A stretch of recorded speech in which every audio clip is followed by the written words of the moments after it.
नमस्कार दोस्तों, आज हम लोग बात करेंगे ब्लड यूरिया नाइट्रोजन एस्टिमेशन के बारे में। इसके पहले वीडियो में भी हम दूसरे मेथड के थ्रू, डैम मेथड जिसको कहा जाता है, उसके थ्रू एस्टिमेशन का एक वीडियो मैंने बनाया हुआ है। तो उस मेथड से भी हम लोग ब्लड यूरिया नाइट्रोजन का एस्टिमेशन कर सकते हैं। ये दूसरा मेथड है जिसको बर्थलोड मेथड बोलते हैं। तो इस मेथड से भी यूरिया का एस्टिमेशन किया जा सकता है। तो मैं डॉक्टर एस के सूत्रकार, डिपार्टमेंट ऑफ पैथोलॉजी। तो जैसा आप लोगों को पता है कि यूरिया एक ऑर्गेनिक कंपाउंड है और इसका जो केमिकल फार्मूला होता है वो NH2CO NH2 होता है। दैट मीन्स उसमें जो कार्बोनाइल जो ग्रुप होता है वो अटैच होता है दो अमाइड ग्रुप के द्वारा, और इसलिए इसको कार्बामाइड भी बोला जाता है। और यूरिया एक तरह का बेस्ड प्रोडक्ट है प्रोटीन मेटाबॉलिज्म का, तो जो कि लिवर में सिंथेसाइज होता है। और इसका जो एक्सक्रीशन है 90% से ज़्यादा जो यूरिया है वो किडनी के थ्रू फ़िल्टर होके यूरिन में एक्सक्रीट होता है। तो यहाँ पे मेथड्स के बारे में बात करें तो डाई एसिटाइल मोनोक्सिम मेथड, ये इसके बारे में हम लोग पहले बात कर चुके हैं पिछले वीडियो में। दूसरा जो मेथड है बर्थलोड मेथड, आज हम इसके बारे में जानेंगे। तो जो इंडिकेशंस हैं, यूरिया कई कंडीशंस में काफ़ी हाई हो जाता है, तो इनको डिवाइड कर सकते हैं प्री रीनल कॉजेज़ में, रीनल कॉजेज़ में और पोस्ट रीनल कॉजेज़ में। तो जो प्री रीनल कॉजेज़ होती हैं, diabetes mellitus, dehydration, cardiac failure, haematemesis, severe burn, high fever. इसके अलावा जो रीनल कॉजेज़ हैं, किडनी डिसीजेज जिसमें ग्लोमेरुलनेफ्राइटिस, पायलोनेफ्राइटिस, यूरिनरी ऑब्स्ट्रक्शन की जो कंडीशंस हैं उनमें सब में यूरिया काफ़ी बढ़ जाता है। उसके अलावा पोस्ट रीनल जो कॉजेज़ हैं जिसमें प्रोस्टेटिक इन्लार्जमेंट हो, BPH या स्टोन, यूरिनरी स्टोन कई बार जो बन जाते हैं यूरिनरी ट्रैक में। और इसके अलावा ट्यूमर्स हो सकते हैं ब्लैडर में या यूरिनरी ट्रैक में कहीं भी, तो उसकी वजह से भी ब्लड यूरिया काफ़ी बढ़ जाता है, हाई हो जाता है। इसके अलावा कुछ कंडीशंस में ब्लड यूरिया जो है वो काफ़ी कम भी हो जाता है, डिक्रीज़ हो जाता है। और इसमें इम्पॉर्टेंट है लिवर डिसीजेज़। जब लिवर फेल हो जाता है, लिवर काम करना बंद कर देता है कई डिसीज़ में, तो यूरिया का प्रोडक्शन नहीं हो पाता, इसलिए यूरिया का लेवल कम हो जाता है ब्लड में। इसके अलावा प्रोटीन माल न्यूट्रिशन के जो केसेस होते हैं जिसमें प्रोटीन की डाइट कम रहती है, तो उस कंडीशंस में बेसिकली यूरिया का लेवल कम रहेगा। इसके अलावा प्रेगनेंसी में भी ब्लड यूरिया कम हो जाता है।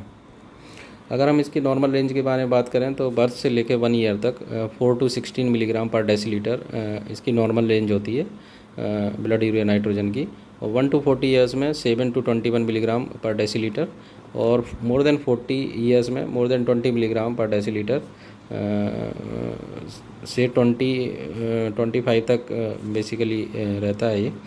और पैनिक जो रेंज होती है ब्लड यूरिया नाइट्रोजन की, मोर देन 100 मिलीग्राम डेसीलीटर अगर ब्लड यूरिया नाइट्रोजन बढ़ जाता है तो ये क्रिटिकल कंडीशन हो जाती है पेशेंट के लिए। और इसको कोरिलेशन में क्रिएटिनिन के साथ में कोरिलेट करके कई बार पेशेंट को डायलिसिस भी देना होता है।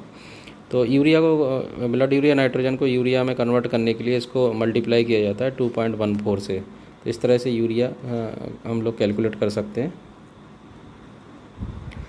अगर हम इसके प्रिंसिपल के बारे में बात करें तो जो इसमें एक एंजाइम का यूज़ होता है जिसको यूरिएज बोलते हैं। तो यूरिएज यूरिया को स्प्लिट कर देता है अमोनिया और कार्बन डाइऑक्साइड में, और अमोनिया रिएक्ट करता है फिनॉल के साथ में in the presence of hypochloride solution to form एक तरह से इंडोफिनॉल बनता है। और ये जो इंडोफिनॉल है ये रिएक्ट करता है अल्काली जो सब्सटेंस होते हैं सॉल्यूशन से, और एक तरह का कलर्ड कंपाउंड बनता है, ब्लू कलर्ड का कंपाउंड बनता है। तो ये इसका प्रिंसिपल है। और इसमें स्पेसिमेन यूजुअली अपन सीरम या प्लाज्मा ले सकते हैं। और ऑप्टिकल डेंसिटी जो कलर्ड कंपाउंड बना है उसकी 540 नैनोमीटर पे ग्रीन फिल्टर पे हम लोग एस्टिमेट कर सकते हैं।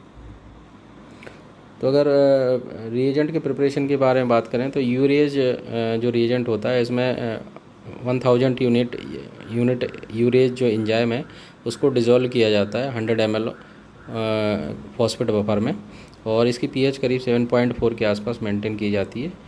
दूसरा जो रिएजेंट है वो फिनॉल रिएजेंट है। इसमें 5 ग्राम फिनॉल और 0.025 ग्राम सोडियम नाइट्रोपोजाइड को डिज़ोल्व किया जाता है 500 ml डिस्टिल वाटर में। और तीसरा रिएजेंट है हाइपोक्लोराइड रिएजेंट। इसमें 2.5 ग्राम ऑफ सोडियम हाइड्रोक्लोराइड और 0.21 gram of sodium hypochloride dissolve किया जाता है 500 ml डिस्टिल वाटर में। तो इस तरह से ये 3 रिएजेंट बनाए जाते हैं। इसके अलावा हम एक स्टैंडर्ड भी बनाते हैं जिसको जो यूरिया नाइट्रोजन का जो स्टैंडर्ड होता है वो 20 मिलीग्राम का रहता है। तो इसमें बेसिकली 42.8 मिलीग्राम यूरिया को डिज़ोल्व किया जाता है 100 ml ऑफ बेंजोइक एसिड में। तो इस तरह से ये इसका 20 मिलीग्राम का स्टैंडर्ड बनता है। तो हम प्रोसीजर के बारे में बात करें तो यहाँ पे आप देख सकते हैं कि प्रोसीजर में 3 ट्यूब ली जाती हैं, ब्लैंक, टेस्ट और स्टैंडर्ड की, और तीनों टेस्ट ट्यूब में रीजेंट मिलाया जाता है, यूरेज बफर रीजेंट मिलाया जाता है 0.5 ml तीनों टेस्ट ट्यूब में डालते हैं। और उसके अलावा जो ब्लैंक वाली टेस्ट ट्यूब में इसमें 20 माइक्रोलीटर डिस्टिल वाटर डाला जाता है, और जो स्टैंडर्ड वाली है ट्यूब है उसमें 20 माइक्रोलीटर स्टैंडर्ड डाला जाता है, और जो टेस्ट वाली ट्यूब है उसमें 20 माइक्रोलीटर सीरम डाला जाता है या प्लाज्मा डालते हैं। और इस सॉल्यूशन को 10 मिनट के लिए 37 डिग्री सेंटीग्रेड पर छोड़ देते हैं मिक्स करके। अब इसके बाद इसमें ऐड किया जाता है 1 ml फिनॉल, जो रिएजेंट हमने बनाया था उसको ऐड करते हैं, और 1 ml हाइपोक्लोराइड जो रिएजेंट है वो तीनों टेस्ट ट्यूब में ऐड किया जाता है। और इसके बाद ऐड करने के बाद इसमें 5 ml डिस्टिल वाटर को तीनों टेस्ट ट्यूब में ऐड किया जाता है। उसके बाद इसको 37 डिग्री सेंटीग्रेड पर 10 मिनट के लिए छोड़ देते हैं, और फिर इसकी ऑप्टिकल डेंसिटी ग्रीन फिल्टर पे 540 नैनोमीटर पे निकालते हैं। और अगर हम इसका कैलकुलेशन करें तो कैलकुलेशन में जो ऑप्टिकल डेंसिटी निकाली जाती है सॉल्यूशन की, तो optical density of the test divide by optical density of the standard, और इसको 20 से मल्टीप्लाई करते हैं। तो इस तरह से हमको ब्लड यूरिया नाइट्रोजन मिल जाता है या कैलकुलेट होता है।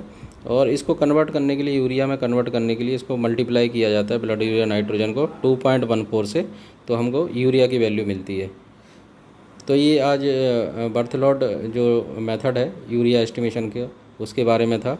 मुझे आशा है ये वीडियो आप लोगों को पसंद आएगा। धन्यवाद।